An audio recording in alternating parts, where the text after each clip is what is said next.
What's up, guys? Today we're going to be making Alton Brown's cod fingers from Good Eats Reloaded. It's Good Eats Reloaded is where he goes back and redoes recipes from the original run of Good Eats. His original recipe is like just a pretty much straight up the middle fish and chips recipe, but this one basically makes them into fish sticks.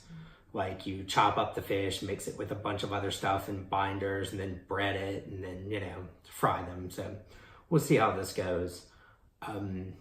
We actually made the original fish and chips recipe, and I don't know if we did something wrong. We followed the instructions precisely. This was like 6 months ago. Followed the instructions precisely, and they basically ended up like giant corn dogs. Like the batter puffed up to where it was like this big around or so, like with a little piece of fish in the middle, and the fish was undercooked. It was not great. So hopefully this one will be better. Do you have any thoughts, Daisy? No, just keeping my fingers crossed. Okay, well that's pretty good. Yeah, okay, well I guess let's go cook. I'm ready. So yeah, the only thing you really need to make this recipe is a Dutch oven and a thermometer, so that you know how hot your oil is. You can try doing stuff like French fries without one, but it's basically impossible to really get something cooked correctly when you're deep frying it without knowing the temperature of your oil. The Dutch oven's honestly optional. Basically any large pot will work, but a Dutch oven does have a lot more material and makes regulating the temperature a lot easier. It tends to not super drop 40 degrees when you put cold stuff in and then shoot back up as soon as the burner comes on. So I definitely recommend a Dutch oven, or at least something cast iron. Okay, I'm just chopping up this fish. I'm cutting it in strips first. I'll probably slice them smaller. It doesn't really say specifically, other than it's got to be chopped up enough to basically be a fish stick. So we're gonna work on that. And then from there, just chop each one into a few pieces. Bonk. This may take a while. Okay, now we're gonna add all the stuff into our fish. Some Dijon mustard, some mayonnaise, which is gross, but I'll do it anyway. A bunch of seasoning, 1 egg,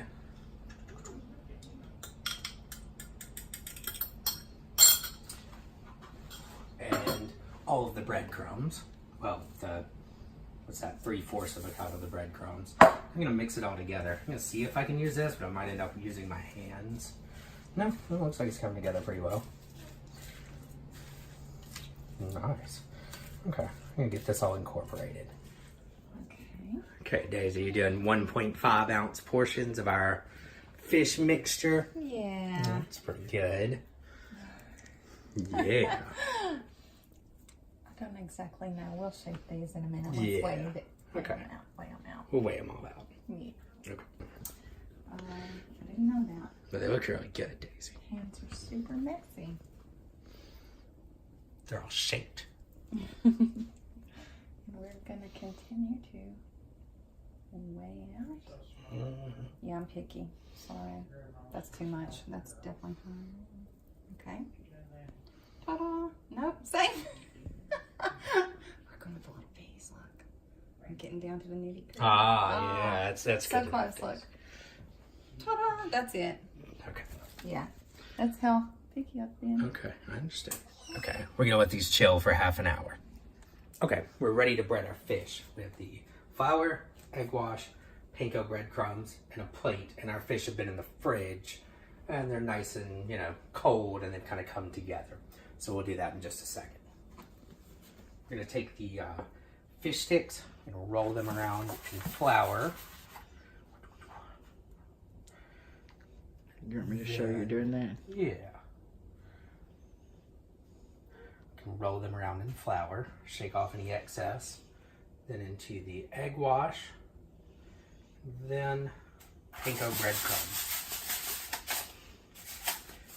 Coating, and back on the I'm gonna do the rest of these and then we'll fry them. I'm gonna, in batches, put these fish sticks that we've made into our oil. So like a batch of like 1, 2, let's go with 3. That looks about right. Okay, I'm gonna give those a couple of minutes at 350 and then I'll be back. Okay. Ready. All right, it's been 3 minutes, so I'm gonna pull these out and check them. All right. They look good. Evacuate them to a rack and take one of them's temperature. Nope. Looking for 145. Yeah, that one's 155. That's totally fine. Okay, I'm gonna fry the rest of these. Okay, you ready? Let's try these units. Okay. First impressions.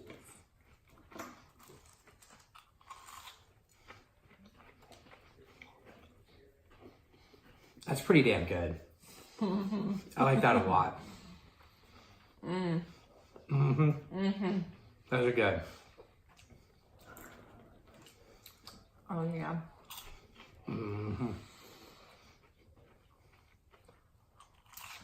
Okay, yeah. I would That's want good. this on a weekly basis. Okay. We're gonna eat all of these. All of them. There's like another dozen in there. We're gonna eat all of those. And then we'll be back. Okay, so we have cooked, we have consumed, and we are very happy. And we're about to tell you why. Michael? Yeah, that was definitely really good. I guess we should start with the actual cooking. It was a pretty easy recipe overall with one exception. It's actually kind of an ass-ache to get fish cut up into tiny little pieces without either making like a fish slurry or just having giant chunks. Mine actually tended more towards the giant chunks. It does say to freeze the fish first, which I did do, but it doesn't say specifically how. I think the way to make this work correctly, which is what I should have done, here's what I did. I just tossed the pack from the grocery store in the freezer for half an hour. What I should have done, take it out of the package, put it on a sheet pan, line the pan with like wax paper or parchment paper first so it doesn't stick to it. Then, put the fish on top of there and then stash it in the freezer for 30 minutes. Aluminum is super conductive, and then like spreading it out so it has more surface area. I think that actually would have gotten it to the right point of frozen to be able to really like chop it up. It was still pretty squishy for me. Like you can see when you watch back over the video of me cutting the fish up, it was still pretty squishy. It was honestly pretty hard to get in like small enough pieces. Overall though, I think the overall recipe was really easy. You did most of the like mixing and shaping them and stuff.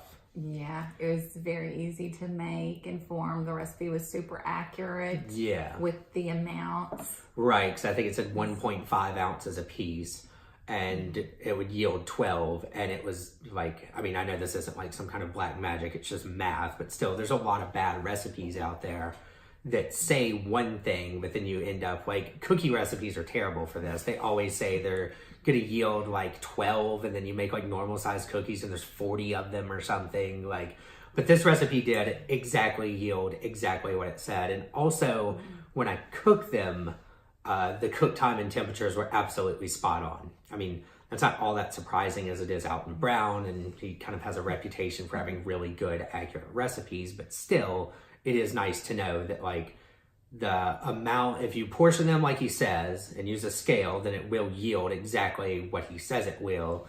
And if you cook them at 350 for 3 minutes, like use an oil thermometer, get your oil up to the right temperature, cook them for the time he says, they do come out perfectly done. Like not overcooked, but crispy on the outside and totally cooked through. Like no, like kind of poking at it like, I don't know, that was a little under. Like they were done, for sure, but not like overcooked and dry. What'd you think about like the flavor, the seasoning and stuff? I loved the flavor. It was perfect. One thing that I did really like was that it had cayenne. Yeah. But the heat did not bother me. Right. And I cannot tolerate any type of heat whatsoever. Yeah. The flavor was amazing. I usually use a tartar sauce with any fish, and I used zero sauce. Yeah. It's fabulous. Yeah, I agree. The heat level was enough to where, like, the flavor was there. It was more the flavor of cayenne than just the straight up heat. Yes. You know, like, you get the flavor from it, but it's not like, oh, I'm on fire now. Perfect. Mm-hmm.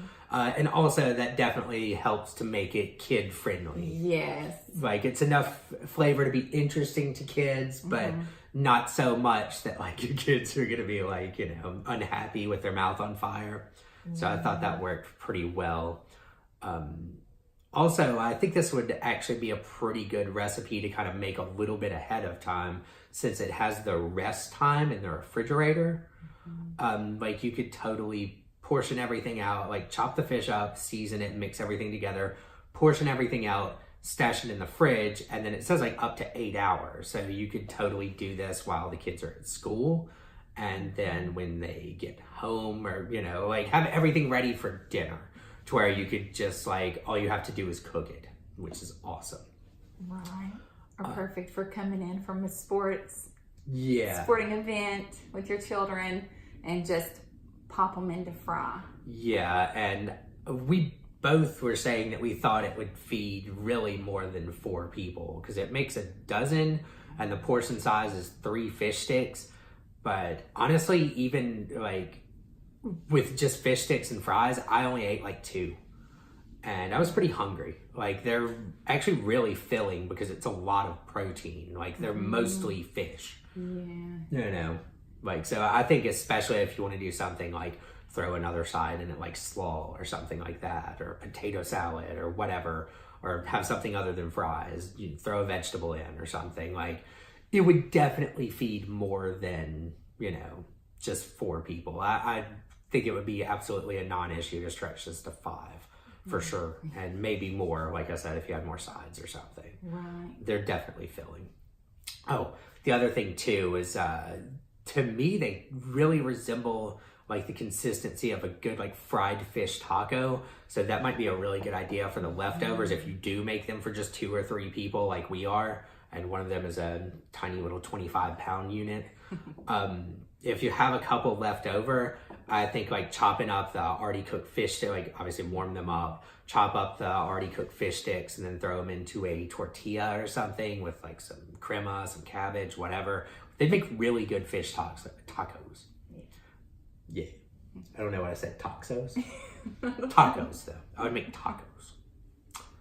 Well, I think that's actually about it.